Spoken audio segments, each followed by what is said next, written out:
જય માતાજી, જય શ્રી કૃષ્ણ મિત્રો. હું મારા જીવનની એવી સફર વિશે તમને વાત કરવા જઈ રહી છું કે જેને મારું આખું જીવન બદલી નાખ્યું. 5 વર્ષ પહેલાંનું મારું જીવન એવું હતું કે હતાશા, નિરાશા, બીમારીઓ અને દવાઓથી ઘેરાયેલું હતું. બહુ દવાઓ ગળતી હતી.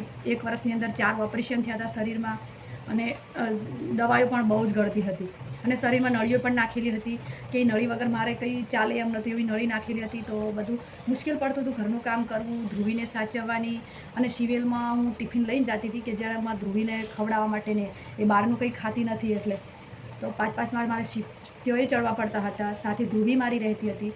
ઘણીવાર મને એવું થતું કે હે ઈશ્વર, તે મને જીવન આપ્યું છે, આવી દીકરી આપી છે, તો પછી મને કેમ શક્તિ નથી?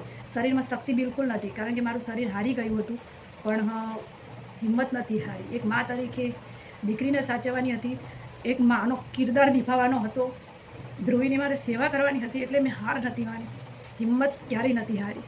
અને એ આજે હાર ના માની એટલે જ હું જીવી અને જીતી ગઈ છું. એટલી બીમારીઓનો લડી અને આજે હું જીવતી થઈ ગઈ છું.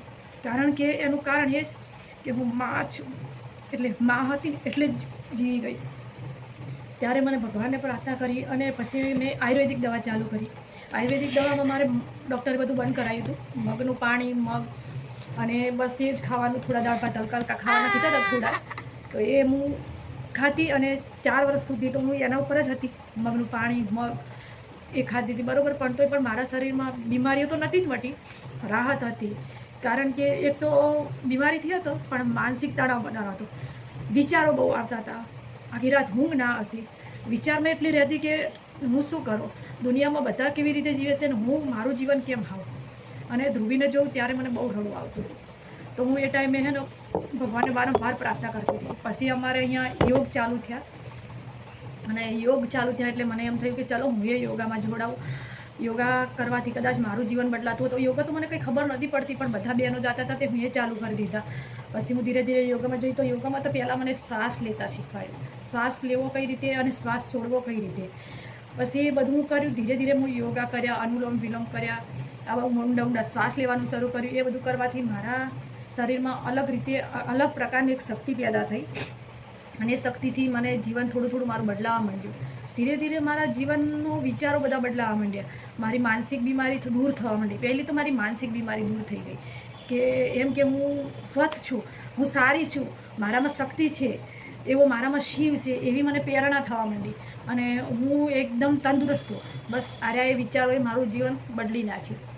પછી તો હું ધીરે ધીરે થોડા આસનો કરવા માંડી. ધીરે ધીરે હું થોડું ખાવા માંડી અને યોગ મેં એટલા મારા જીવનમાં ઉતારી દીધા કે યોગ કરવાથી મારું આખું જીવન બદલાઈ ગયું. તો અત્યારે તો મારે કોઈ દવાઈ ચાલુ નથી અને હું સ્વસ્થ અને તંદુરસ્ત છું અને ખાઈ પણ બધું શકું છું. અને મારી દીકરી પણ પણ યોગામાં આવે છે. એને પણ યોગા થોડા શીખે છે તો એ પણ શાંત રહે છે. એનું થોડું મગજ સારું રહે છે. હવે તો પહેલાં ગુસ્સો બહુ કરતી, અત્યારે ગુસ્સો પણ નથી કરતી. તો યોગ કરવાથી તો ઘણું બધું જીવન બદલાય છે. કારણ કે યોગ એક એવી શક્તિ છે ને, તો પહેલાં તો આપણને માનસિક તણાવમાંથી દૂર કરે છે અને માનસિક તણાવ આપણો દૂર થઈ જાય ને એટલે આપણે બધી બીમારી સાથે લડી શકીએ છીએ. તો યોગ મારું જીવન બદલ્યું. એમ જો તમારે બધાને થોડી કોઈ પણ બીમારી ના હોય પણ યોગ જરૂર કરો. યોગ કરવાથી આપણને ઘણા બધા ફાયદા રહેશે. હું તો ના યોગ ટીચર છું કે નહીં કંઈ, બસ એક સાધક છું. અને સાધક તરીકે મારી નમ્ર વિનંતી છે તમને બધાને કે થોડો સમય આપી અને યોગ કરતા રહેજો.